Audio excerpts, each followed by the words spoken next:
Hey everyone, today I want to talk to you about cash flow planning and how it can make your savings and your spending more efficient. So when I work with clients to put together a cash flow plan, the first thing I want to do is gather some information. So what we do is we break down fixed expenses versus variable expenses. So fixed expenses are the types of things that you cannot change. They would be your mortgage, your home insurance, your car insurance, car payments, those types of things that come out every month.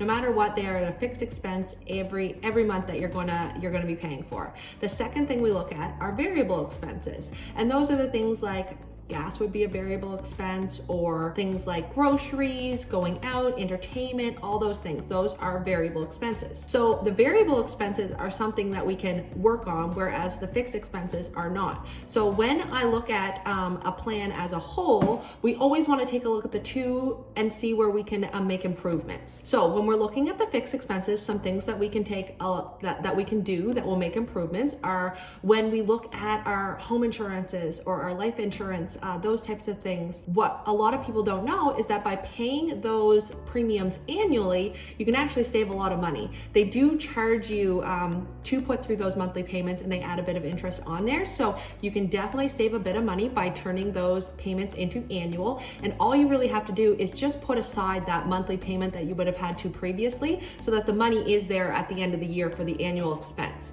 We never want unexpected expenses to pop up for us because that is how things hit your line of credit. So the second thing that I always talk to people about adding to their fixed expenses is their travel budget. So a lot of us travel once a year, and a lot of us will put that on a line of credit. But what we can do is actually turn our travel budget into a fixed expense line and have that money come directly out of our account into a savings account each month. This will save us from having that large annual expense and having to pay the interest and paying it back. So that's another fixed expense. I always put savings into fixed expenses as well.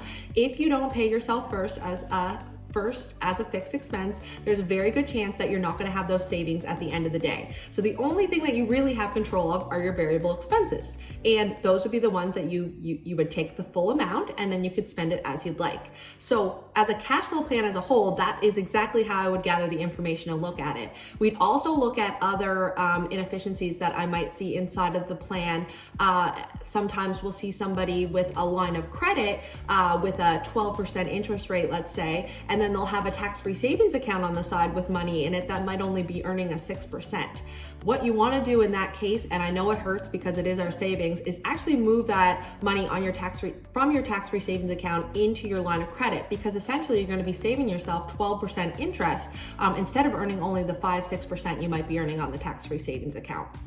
Another big thing when looking at cash flow planning is the dates of the month that your bills come out. So sometimes we can be very top heavy in the month with bill payments, which doesn't match with what we're getting for income. So if you're getting paid twice monthly, you almost want your bills to come out along the same line. So half at the beginning of the month and half at the others. And a lot of companies will help you with this so that you can give them a call and you can change the date of the month so that it aligns with your paycheck, so that you're not finding that all of your bills are coming out on the first and then you have no money left for your variable expenses those 2 weeks, but you're completely fine the following. What happens in that case is we end up putting it on a Visa or a credit card, and then in some cases we don't end up paying it back. So that is another tip.